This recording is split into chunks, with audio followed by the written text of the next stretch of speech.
Hello, everyone. My name is Karl Lentini. This is the Men of Law podcast. We are welcoming Jeffrey Prather for a second time to the podcast, and I'm very grateful for his time. He is a retired special operations soldier, former DIA intelligence collector, and ex-DEA special agent. So thank you for being here, Jeffrey. Thanks for having me back. Sure.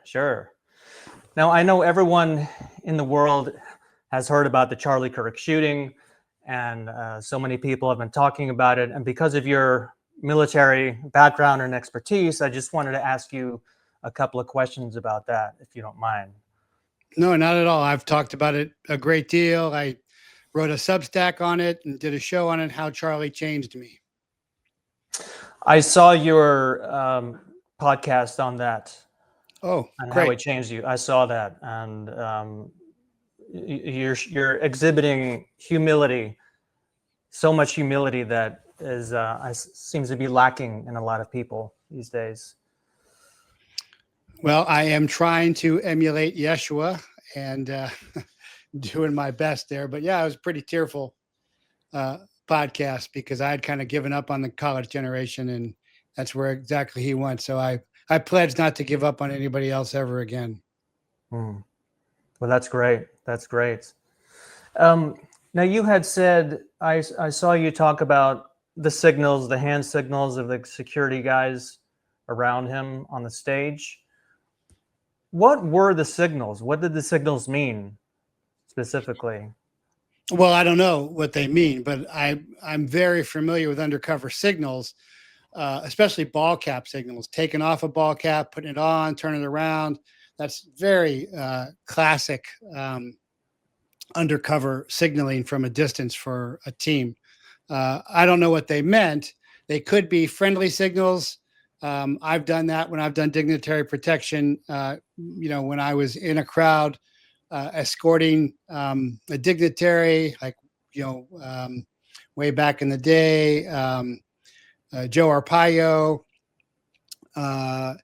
I might raise my hand for two, meaning, I want more security to come, but these were much more covert signals. They could have been, or clandestine signals rather. They could have been friendly signals, or they could have been alerting somebody that, Charlie was no longer going to lean forward or anything. He had settled in his seat because, it looks like this shot was maybe 90 to 140 feet from from Charlie's right rear. But I just had a guy on the show yesterday who knew Charlie, knew the security team, and said that was, they were good guys. I don't know. I know his regular security looked very professional. I thought that, he did admit that Greg Schaefer was an ex-FBI HRT guy. Of course, that raises my hackles always with FBI ex-guys, and they had come in and he'd been a problem. So I don't know what they were, but I will say that I think they were definitely signals. Okay.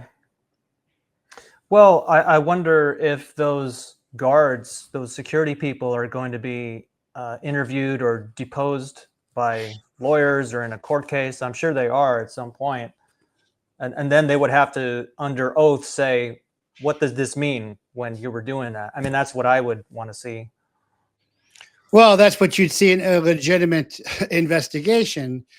This is not a legitimate investigation. It's clear it's another FBI cover-up.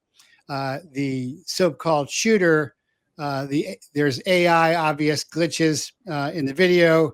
There's contradictory timestamps. The round supposed certainly would have created more damage. It didn't come from the front.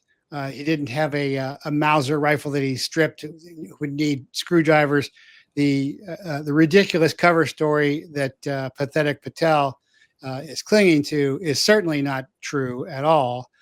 And further, they have done the typical thing that they did, like at Waco, where they bulldozed the evidence into the fire, and at Butler, where they hosed off the roof, is they immediately redid the entire scene from ground to ceiling.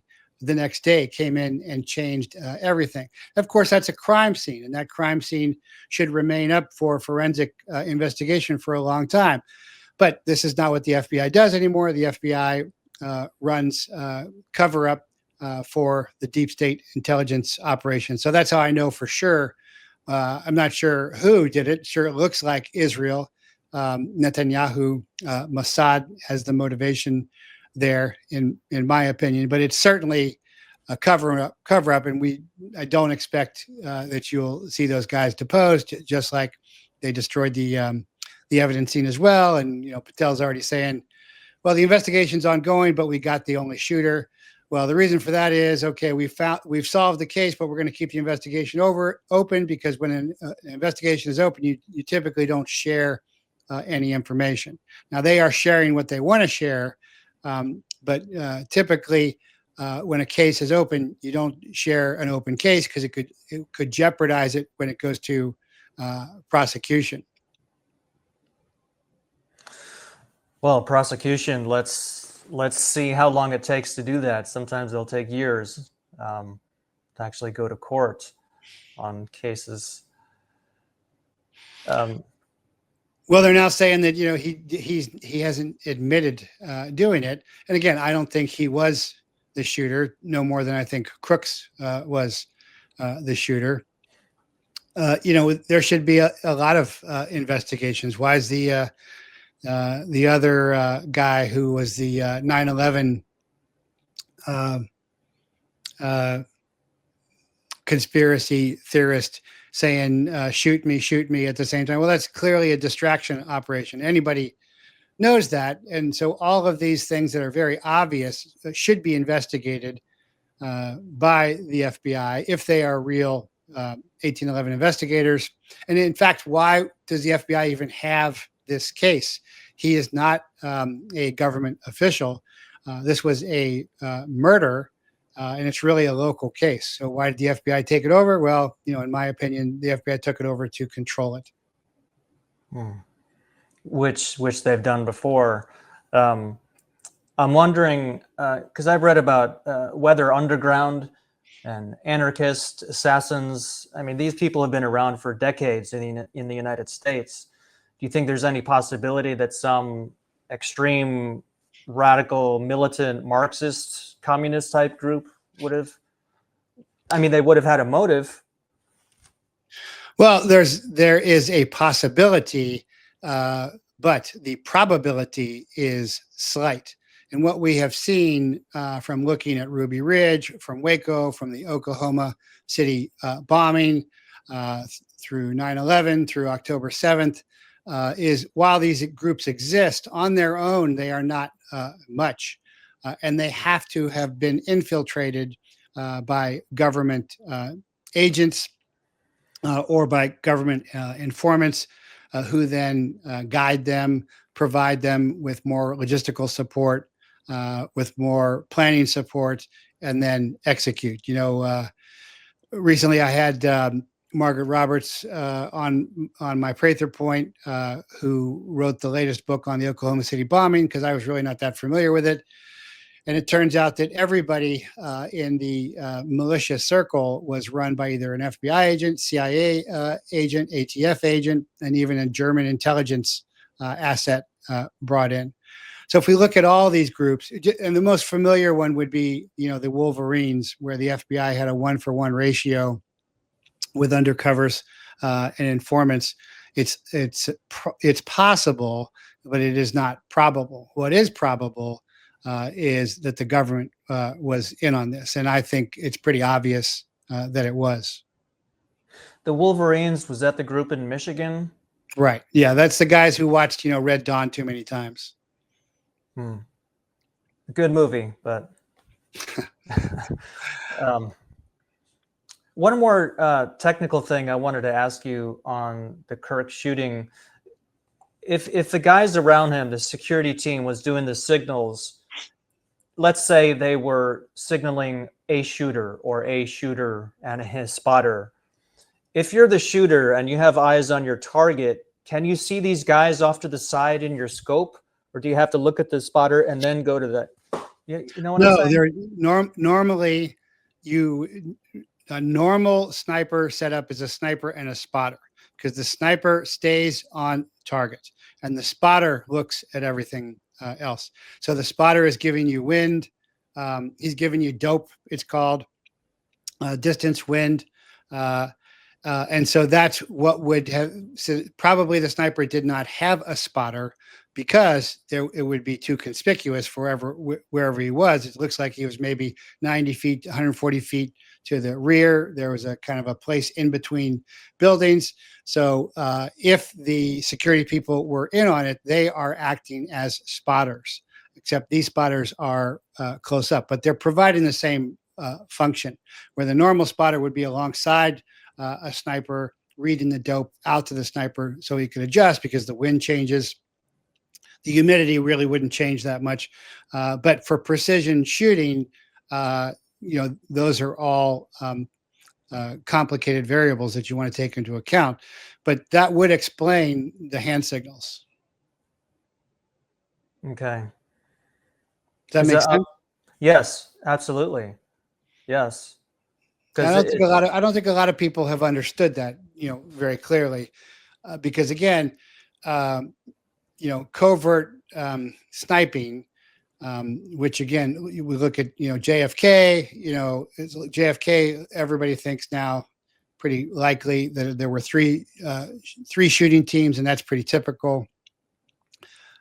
Also at Butler, looks like there were 2 or 3 shooting teams as well. And there are distractions. There may be with Butler, whether he was actually shot or not. Somebody else was certainly shot. But again, it certainly looks like the feds were in on it to me. And then you have the book that was published on Amazon the day Right. before. It's like, what is that all about? Right, and they're saying that was just a mistake. Obviously, this is an internationally coordinated effort. And again, if you're going to internationally coordinate efforts, it's not some little Marxist group. This has all the makings of the global cabal. When I say global cabal, I mean the international deep state. When I say the deep state, I mean the double government. I mean the deep state or double government. These are actually technical terms; they're not made up. Are the people running our government from the inside? They're government officials, but they're not doing what they should do. The FBI doing the cover-up work, usually for the CIA not working for the president's intelligence, but working for the CIA. And then the international intelligence community, Five Eyes, Seven Eyes, Israel, Mossad, working in tandem to create their own power, to act like Praetorian Guard, because eventually the Praetorian Guard of the fallen Roman Republic, then turned empire, were deciding who got to be emperor, and they could assassinate, and they did assassinate emperors. And so I think there's a lot of parallels between the fallen Roman Republic and the fallen American Republic, and the failing American Empire and the historically failing Roman Empire. Well, let me ask you something. I'm very curious to what you would say if you were called by the White House and said, President wants to have a chat with you, and you have an hour with him. What would you tell him? What would you say?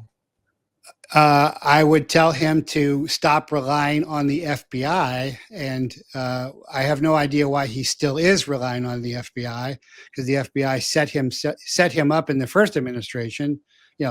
That's very clear. The evidence is there. So, and why is he doing that? Probably the answer would be that they've got something on him. My answer to that would be to come clean. He's one of the most popular presidents of all time, maybe second only to our first rock star, George Washington. And if he confessed, For example, if he confessed about warp speed, that he was confused and confounded by his Constellation staff about the bioweapon, I'm sure he would be forgiven. But he doesn't seem to have any intention of doing that. He has a massive ego, and I think that is how he's being manipulated. And it certainly looks like he's being manipulated by Israel, doing whatever Bibi Netanyahu wants him to do, completely contradicting many things he said.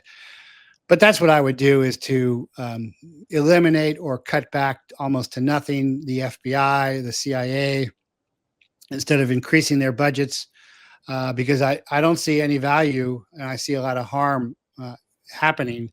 And as we continue to increase their budgets, then they buy off more folks, and they do more skullduggery all the time. I find it interesting. DNI Tulsi Gabbard, every now and then she finds some documents that were going to be burned or destroyed and releases them.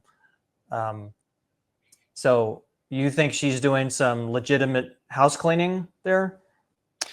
Yeah, I do. I worked quite a bit with the Director of National Intelligence office, not directly with the DNI, but with those who briefed the DNI when I ran the Defense Intelligence Agency's Global Watch Center. So part of that was producing an early bird report, and part of that report went into the president's daily brief. So that first went to the DNI over at Bowling Air Force Base. And typically the DNI was not of the CIA, because the CIA had become so corrupt. It was always a military general or admiral. So I do think that she's trying to do some good.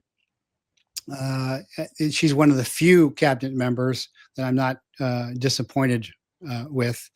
And I think there's a legitimate effort there, that she's handing over intelligence to the Justice Department. But anybody who knows, and I certainly know this because I was dual credentialed as a DIA intelligence officer while I was credentialed as a DEA special agent, and I saw this, this was back in the 80s in the drug war, is intelligence does not translate well into evidence in courts of law, because intelligence, you always want to protect sources and methods. And when you go into a court of law through chain of custody, you have to reveal all of that. The CIA was all after funding for counter-drug operations in other countries early on. But then every time the CIA was going to bring something to court, it became problematic. So that may be problematic for Gabbard handing off intelligence information to Pam Bondi, although I wouldn't hold my breath with Pam Bondi. She's been a huge disappointment. And the Attorney General is the most crucial inflection point in the administration, where everything is criminal or everything is righteous, or nothing much happens, which seems to be the case with Bondi. Is there any chance? I mean, I don't know these things. Is there any chance that any of these prosecutions that people are calling for would be in a military tribunal, or would they all be through DOJ? Well, that depends upon the jurisdiction and the recognition of them. Let's take an obvious one would be Fauci. Could that be in a military tribunal? Well, theoretically, legally, yes, it could be, because of the PrEP Act. Everything that was used for the COVID pandemic was via the PrEP Act, which was a DOD emergency measure, and I think it finally just shut down. And of course, there has to be an enemy for the PrEP Act to work. So theoretically, yeah, it could be done, but we're talking about what should happen in court, and of course, the courts have been extremely corrupted for a long time. And we haven't seen any prosecution of Fauci. We haven't seen any prosecution of Pedo Joe. And these guys, Pedo Joe's all over, videotape saying, I extorted the Ukrainian attorney general who was investigating me. He doesn't use the word extort, but he says fire him. Fauci completely perjures himself about gain of function, which makes it a bioweapon. I mean, there's no shortage of evidence for any of this. Any competent 1811 investigator and any competent assistant United States attorney could put these cases together. They're not hard. There's tons of evidence out there. It's just the will to prosecute the elite class. On the health issue, the health space, I saw your interview with John Richardson of the Richardson Nutritional Company, RNC, and I interviewed him a few months ago, and also a gentleman, Rick Hill, who used the Latril, who's affiliated with the RNC. He had cancer back in 1974, and he's still around, doing well. So that's a whole nother topic of what is going on with our, and I also want to get into the initiation. Is there are other ways of healing people? There's natural ways, there's spiritual ways, and it seems like modern medicine is kind of missing out.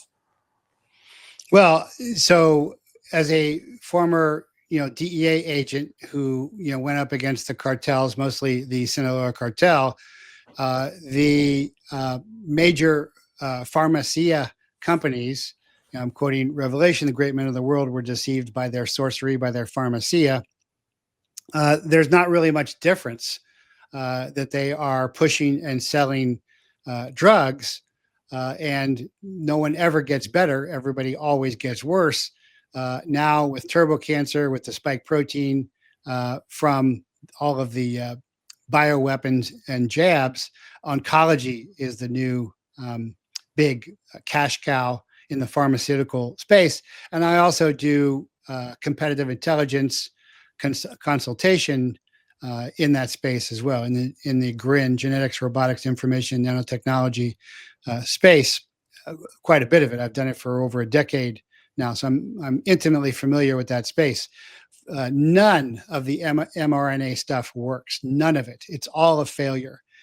And in the corporate space for big pharma, they are always losing millions and sometimes billions of dollars. And they went down this rabbit hole and they bought the propaganda, or they were in on it. And just companies have collapsed left and right. And I've seen this. I predicted this to my clients privately. This is something nobody sees except my clients. Several years back, that all this hype would collapse, and it has been happening for quite some time now. So it's still being pushed in some circles, and really mostly through the government, and that's simply for depopulation, for repopulation, and also to control, because there are elements inside the various bioweapons that control people.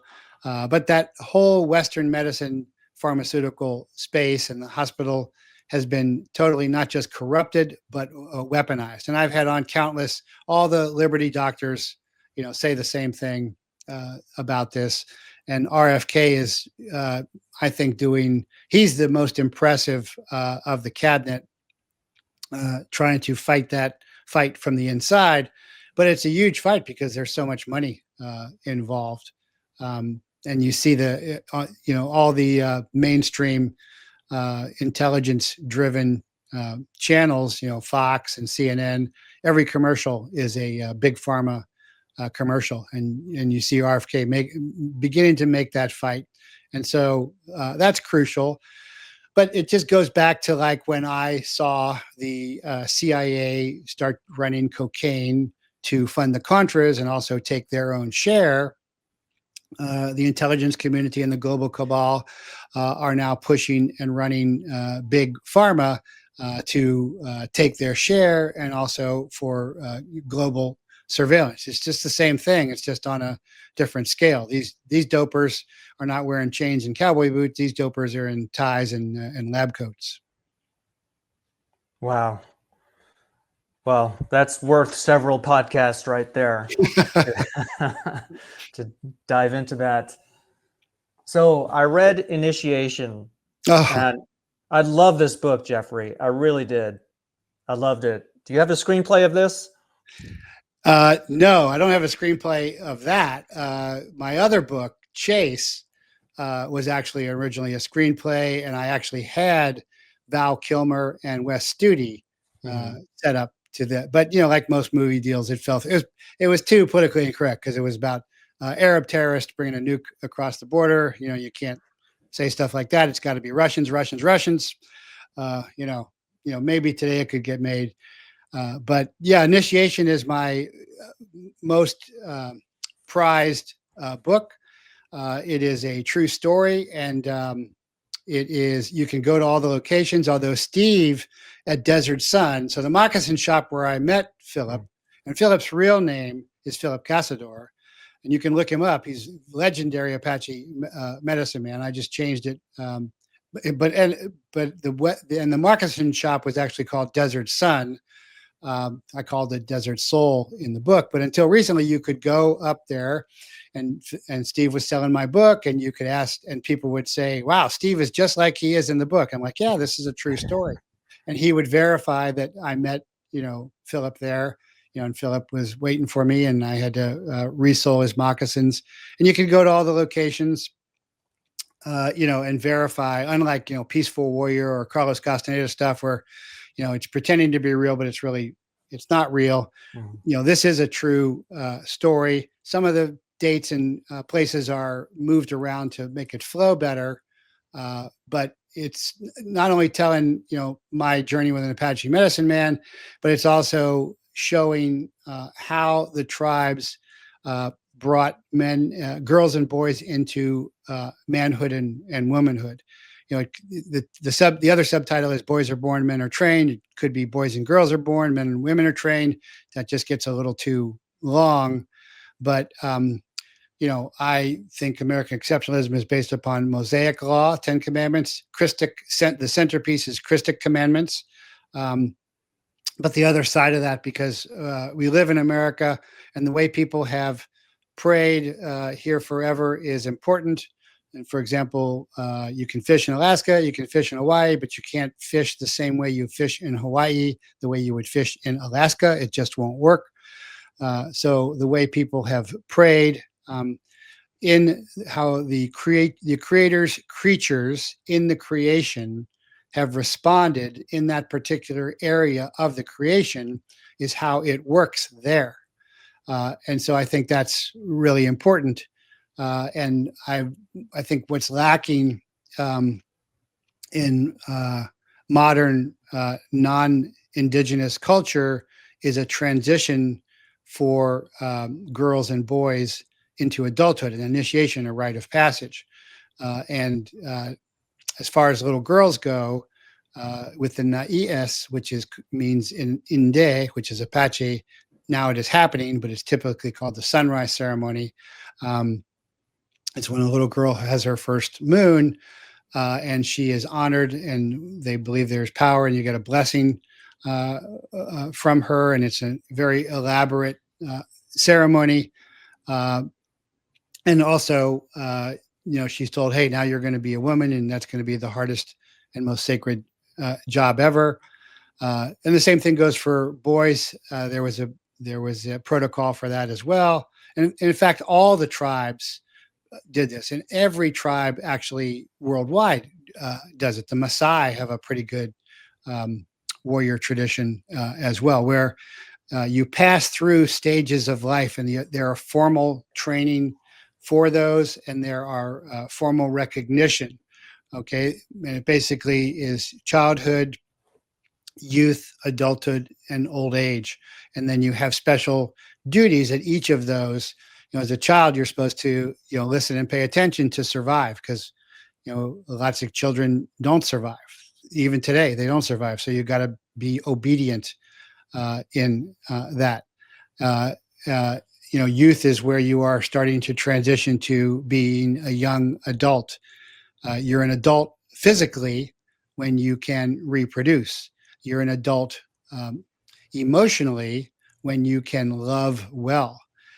And that is something that is very much lacking today in non-Indian and I don't want to romanticize Indian culture either. The Indian cultures are very broken, conquered. There's plenty of drugs and gangs. I'm not trying to say that they got all the answers or anything, but as Americans, we try and take the best, I think, from every culture and incorporate it, and that's what I try to do in initiation. Not trying to play Indian, but actually to make a training course, which I've now taught for decades, and it's taught all across the country and sometimes internationally, from Japan to Australia, about a transition to adulthood. And that's the biggest problem I see today is there is no transition to adulthood.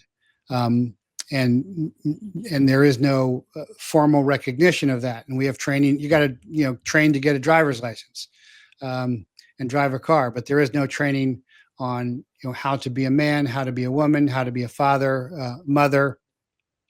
And I think that's something the tribes really inherently did very well through their traditions.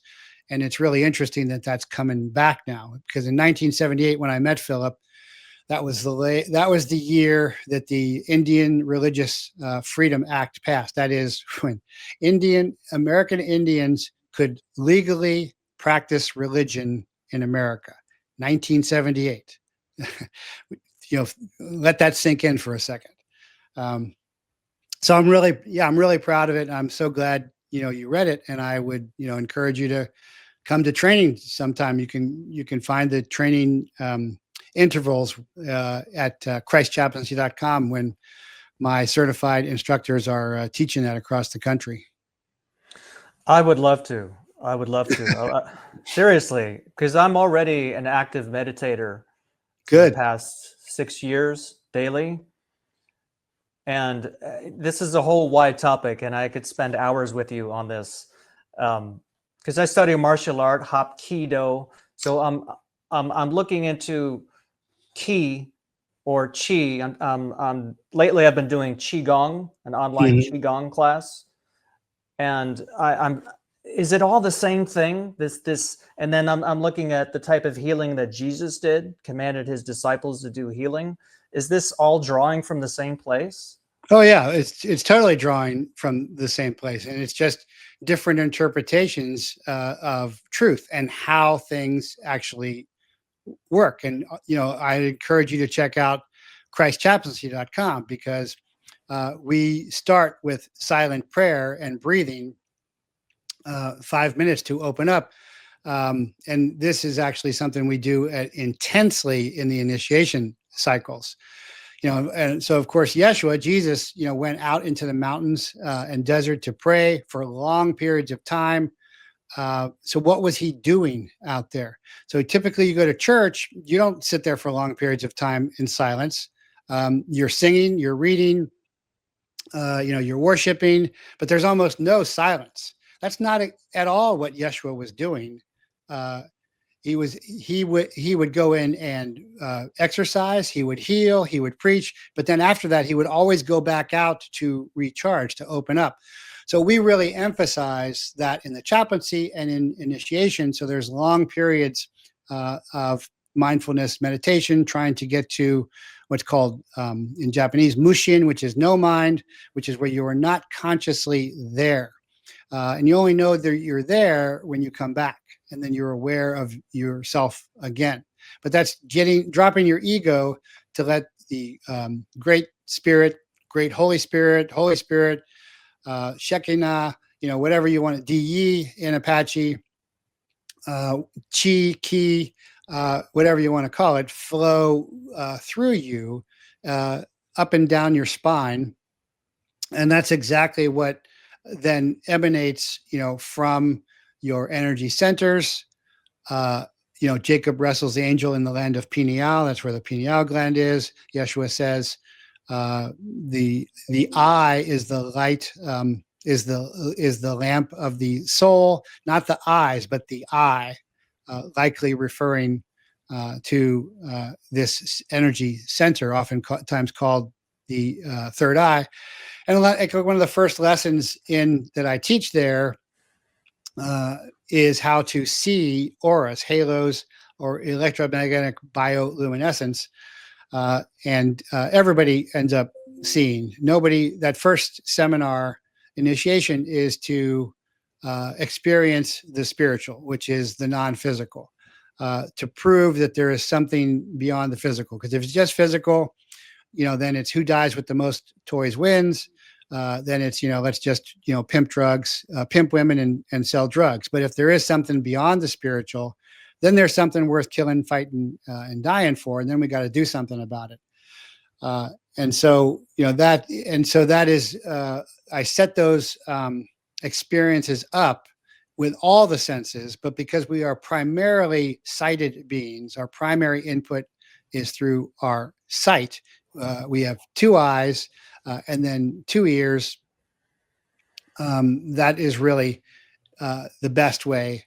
But people do end up,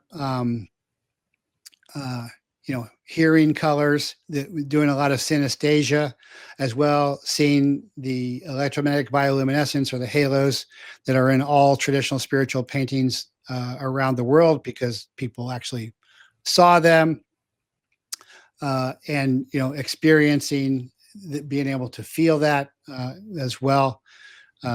So that's the beginning of understanding the spiritual realm. And traditional peoples, and I've been, blessed to live with various, traditional peoples, Apache, Inde, Sioux, Lakota, Aymara, in the Andes, there's always a spiritual component, and they look at first world people as really clever kids, but there's no emotional maturity to them. They got a lot of clever contraptions, but they don't have, emotional maturity.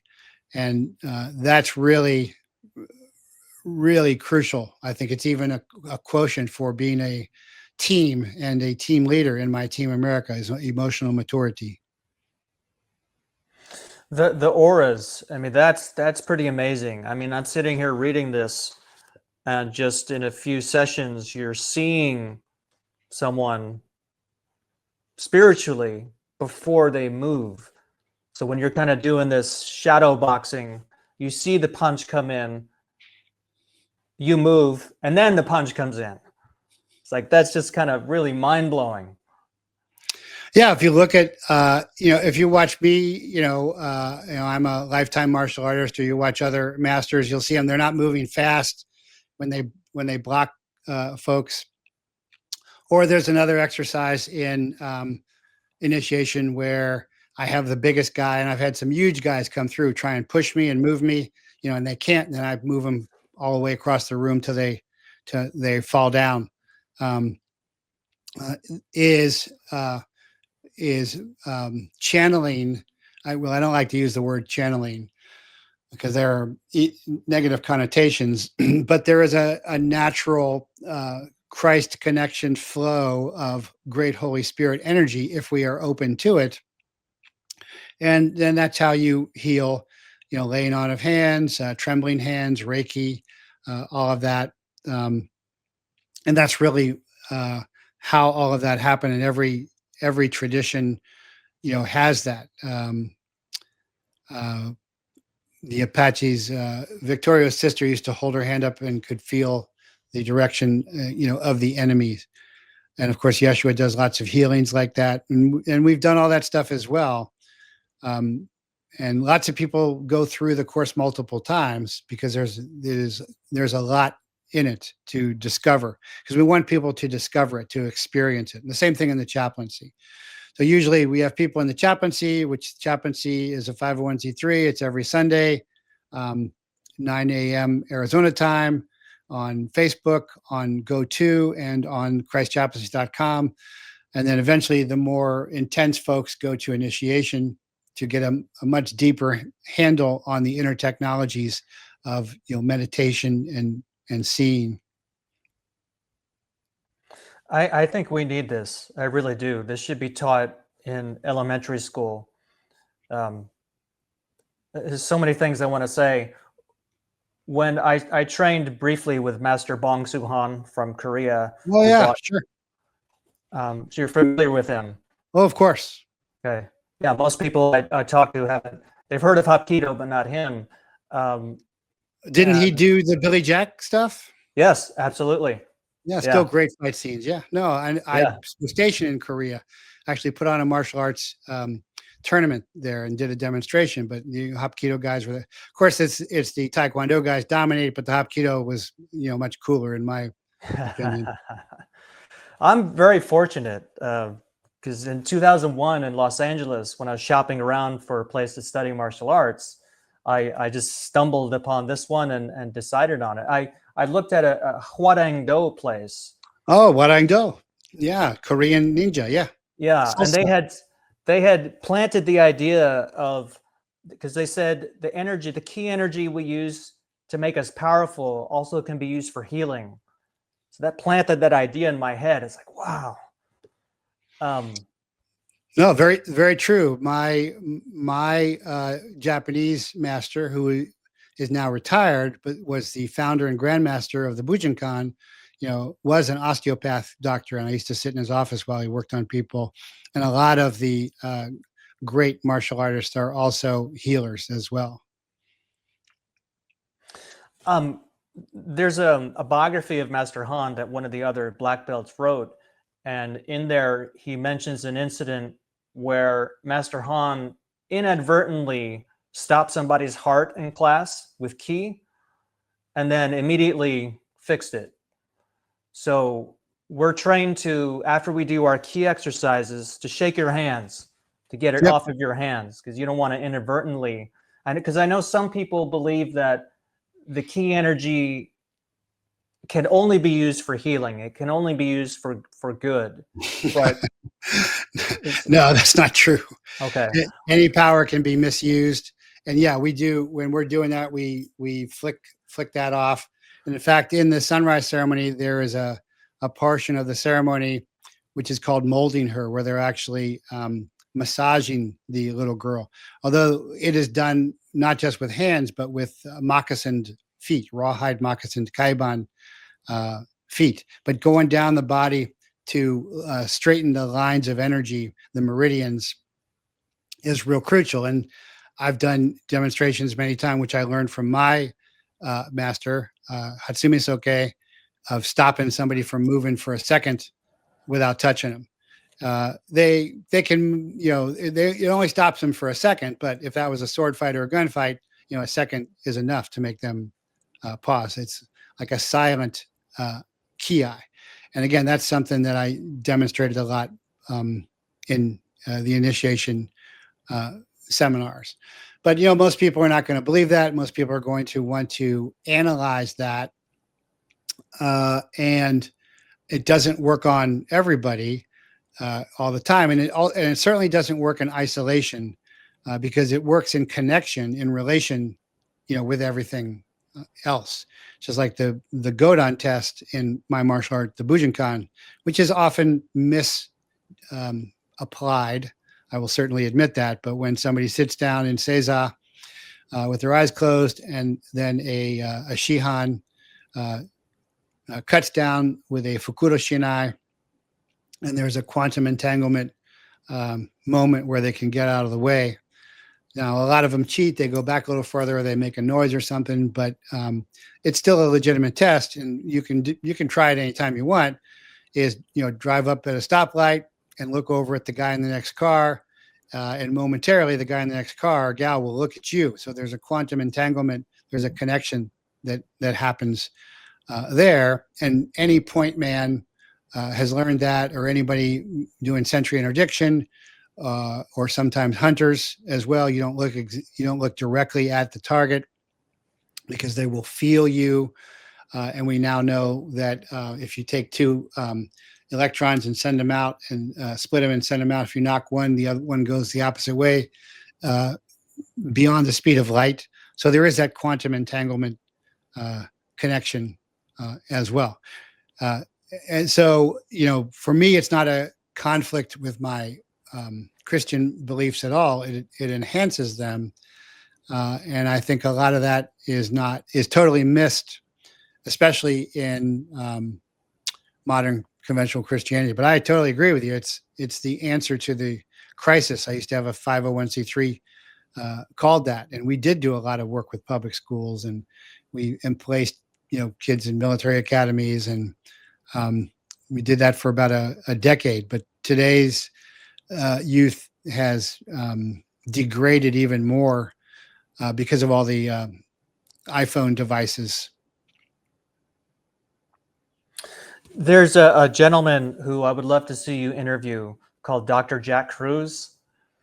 I don't know if he would ever come on my show, but he's a retired brain surgeon, and I've seen him on several podcasts. And he talks about light and how powerful sunlight is to take in the morning sunlight, and how the blue light from all our devices that we're looking at now causes light injuries in our bodies. Yep. And all kinds of things go wrong. Yeah, I'll look him up, or send me because that's the exercise and empowerment. That's sun greeting, and I do sun greeting every morning. And we do consume light. Usually it is in greens, because the light is what creates the chlorophyll. So bringing light in through your eyes is a more direct way of doing that. That's in many Vedic traditions as well. And again, Yeshua talks about this a lot. I think it's in 2 Samuel 23 as well. God is like the light of the morning. These are all traditional tribal ways that was just pushed aside. One of the perfect examples of this is when they took Indian kids away from Indian families, which of course was kidnapping. And they would take them to Indian schools, and they would cut the buckskin clothes off of them. Well, if you look at Genesis, the first clothes are actually camouflaged. They're leaves when Eve and Adam sin and they hide. But the first clothes from God are buckskins, where he kills an animal and give them skins to wear.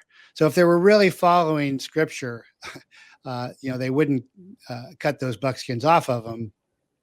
They would actually say, hey, we should put buckskins on too. But of course, that's not what they were doing.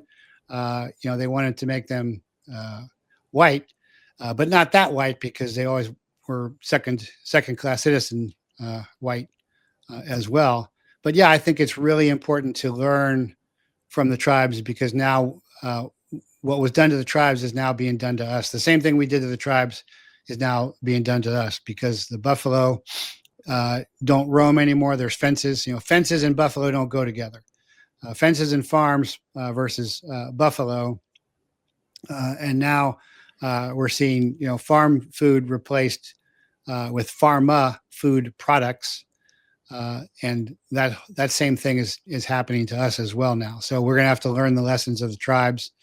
And Toshunke Witko's Crazy Horse's lesson from his vision, the red race will rise again and be a blessing for a sick world. I think that's beginning to happen too, as well.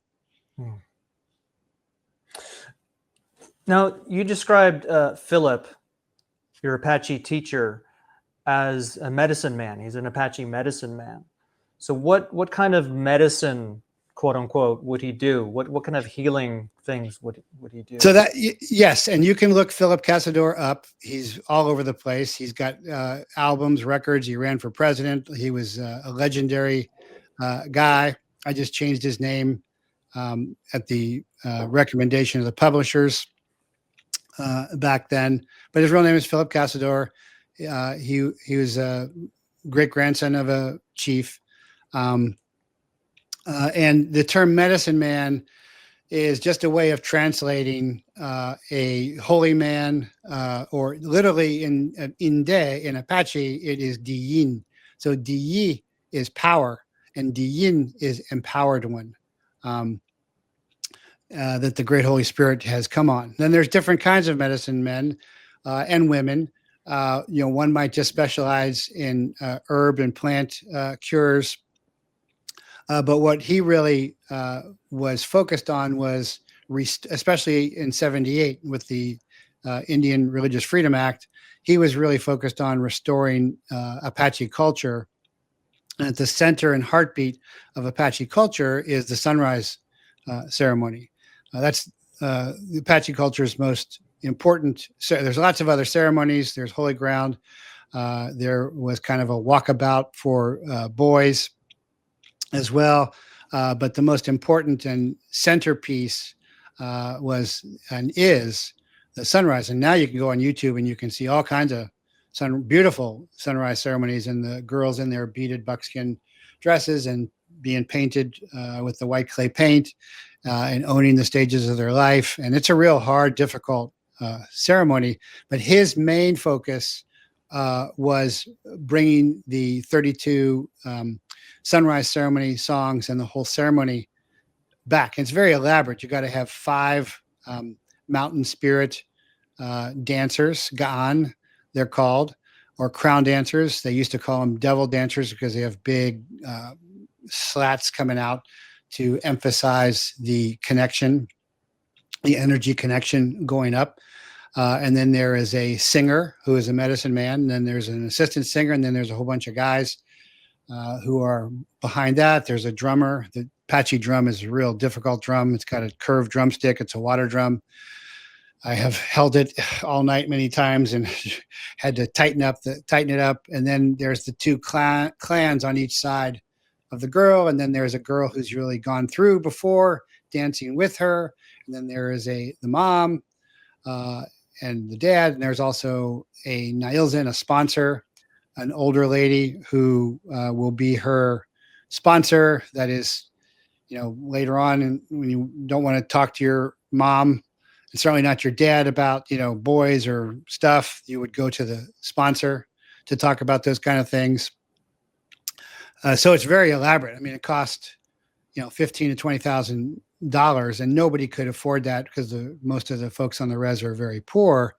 So they would, go to their relatives and ask for a side of beef or, for the firewood or, whatever. And then the next year they come back and ask. So it really ties the community together, in a great way, because everybody's coming to pray for this little girl. And in the end, they actually come up and receive a blessing from her because they realize that now that she has the power of life, they call her in Inde Islan de Lehe, real pretty word, Islan de Lehe, which means mother of life.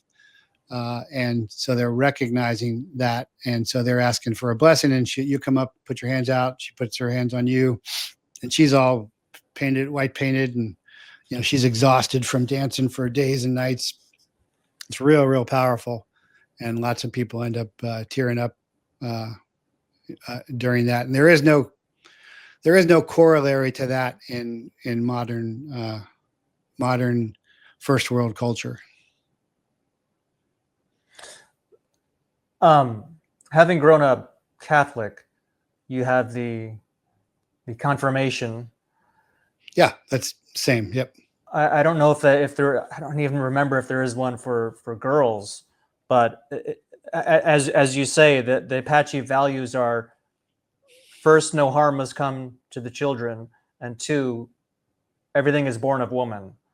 Yep, that's it. Those are the 2 indigenous commandments that are bookmarked by the 10 Mosaic commandments. The centerpiece is the 2 Christic commandments. Of course, love God well and love your neighbor well. But to love God and your neighbor well, you need to fulfill the 10 commandments, and you need to fulfill the 2 indigenous commandments, is how I look at it.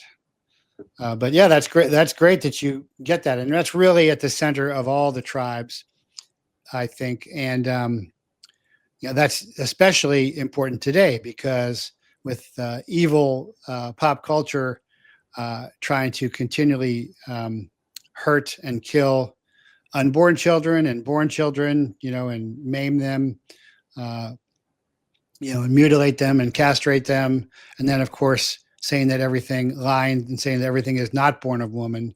I think that's where the 2 indigenous commandments come into a special play.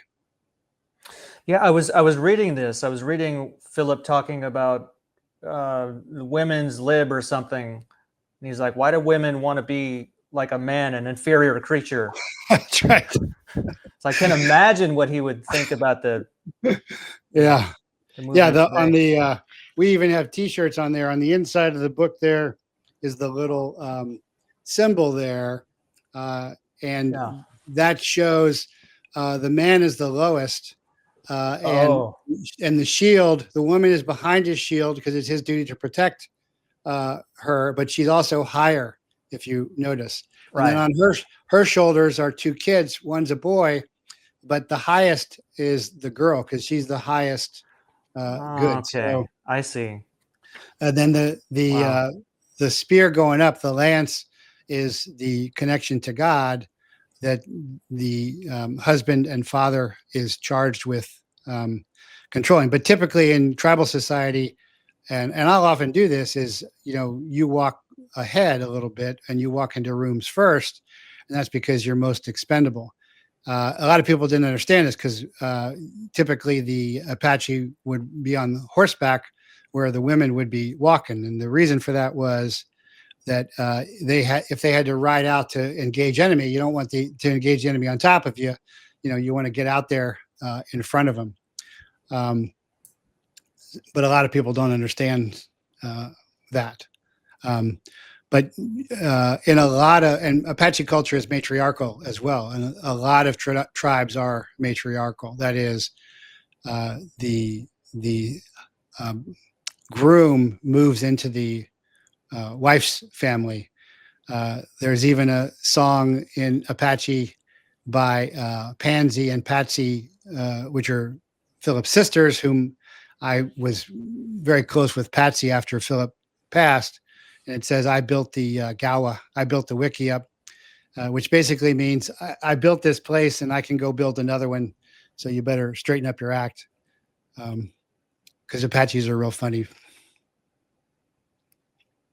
I had told you I spent time at Double Circle Ranch in Arizona, where I got to pretend to be a cowboy and ride a horse and chase cattle around. And the ranchers had hired Apaches, for whatever reason, are the best at building fences. So they had a crew of Apache guys, and it's like, I want to learn that. So I showed up 7 a.m.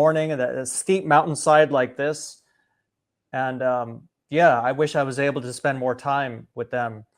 And they were a little cautious around me. Who's this white dude in a, wants to hang out with us and work with us, But I would love to be able to spend more time with them. And I could see that there's a great sense of humor. I mean, they were maybe a little reticent at first.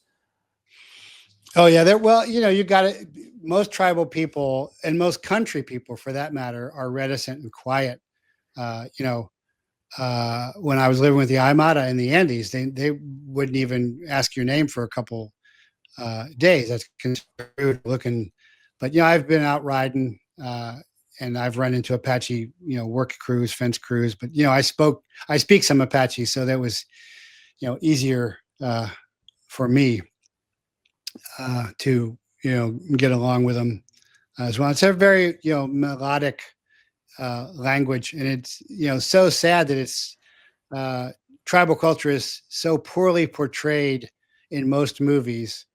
Still, even today, it's still amazing me that they'll oftentimes get stuff wrong. And again, I'm not trying to romanticize the Apache. The Apache were incredibly fierce. General Cook called them the tigers of the Southwest. Of course, they were totally friends of the Americans until they were betrayed. In fact, I used to live right down the street from where that betrayal happened, where one Apache band had stolen a kid, and Cochise was called in under a flag of truce and accused of stealing the kid. He said no, and the lieutenant said, you're a liar. And then he took his relatives, because he brought relatives with him, because it was always very friendly. And he slit the back of the tent and ran off, and they shot him in the leg. And then the Apache Wars were on. But, that story is repeated over and over, without fail, almost all the tribes were friendly and welcoming, because that's what tribes do. They welcome people in because that's universally how people survive. And that's all over. That's Marcus Luttrell with Lone Survivor, although that's, a fake story, but the way he's brought in to a tribe and looked after. So, I always found the Apache very kind and welcoming. But I had an in with Philip, because Philip was so well respected. So, Yeah. But even after Philip passed, I was very much, welcomed by Patsy, his sister, and by others. And I still went to ceremonies, after that. I don't anymore, because I'm not in Arizona anymore, and I just don't have time. It's extremely time consuming. All summer, all you do is go from every weekend from sunrise to sunrise, and you're singing, the whole time. It's a huge effort, and then the dancers are working really hard too. Well, I'm glad as a pastor you're embracing these traditions and the healing, because like I said, growing up Catholic and then going to other churches, talking to people who call themselves Christians, no one mentions healing. It's like, that's a command. That's go out in pairs, heal the sick, raise the dead, and cast out demons. Yeah, that's the Warrior Healer Commission. Everybody likes to forget that one. They just like the Great Commission because that's just talking. But no, we've done all that. I've done exorcisms, we've done healings, people would call miracles. And again, going back to the sunrise ceremony, it is kind of the revelation story there, because it tells the story of the original white painted lady, and how she births Tubayishtane, which is child born of water, and how there's a dragon who is eating all the children. And of course, that's Revelation. The dragon was wroth with the woman and warred upon her seed. So there's, great tie-ins. And the Catholics actually are the ones who will go to the sunrise, where most of the Protestants won't, and they think it's evil. I did get one Presbyterian pastor into a sweat lodge one time who had been brought up that it was evil. I'm like, this isn't evil. This is just a different way of praying. This is just a different way of fishing. But yeah, for the most part, they're still very, at best, ethnocentric, at worst, very, very racist. Wow. Fascinating. Well, at least the Catholics have their exorcism rite, which is reserved for specialized, not any priest, but ones with specialized training. At least they have that. Well, yeah. And, a lot of priests, I've had chaplains in my chaplaincy go to Rome and talk to priests who said, well, of course, there aren't really demons. It's just Tourette's or whatever, which is totally heretical and totally not true. And there has been a resurgence of exorcisms now because of Gabriel. I can't Amorth? think of, Amorth? yeah, Amorth. Now that has returned a great deal, and it does require, that's what we call in the chaplaincy warriors, spiritual warriors, because it does require a lot of training to really do it. Most, not simply prayer warriors who are talking, but to really understand and see the electromagnetic forces that are happening, just like doing real healing takes a lot of training as well. Not simply praying over somebody, and babbling in meaningless words. So, we practice all that too, but that's very, very, very few, and training for decades, and very few people want to, take that path on. And you mentioned that I was very humbled, and several people did with Charlie Kirk, and really that is the key. There is to dropping ego and becoming very vulnerable and transparent. And most people aren't willing to do that. They want to hang on to their fears and stay closed off. But the whole thing about doing that is to open literally up, so that out of the crown energy center, you are then really receiving the great Holy Spirit in the connection of the Christ, and then you can do miraculous things. You can do amazing martial arts things. You can do major, amazing healing things. And it's not really you doing it, but it is the great Holy Spirit flowing through you. And that's when you can, spiritual warriors can exercise, and spiritual healers can soul retrieve. That's the process there. Very involved process that most people just play at. And of course, there's plenty of Christ mongers, fakes, who make a lot of money pretending to do that. So that's what we don't show that a lot. We don't talk about that a lot, but it's certainly real and certainly done. Well, gosh, I should stop asking you questions. I'll take up your whole day. Well, I'm so glad that you enjoyed the book so much. And I encourage you to check out christchaplaincy.com and look at the events when that's happening again. It's certainly happening in Arizona, where I always taught. There's my teachers there have 3 sweat lodges standing all the time.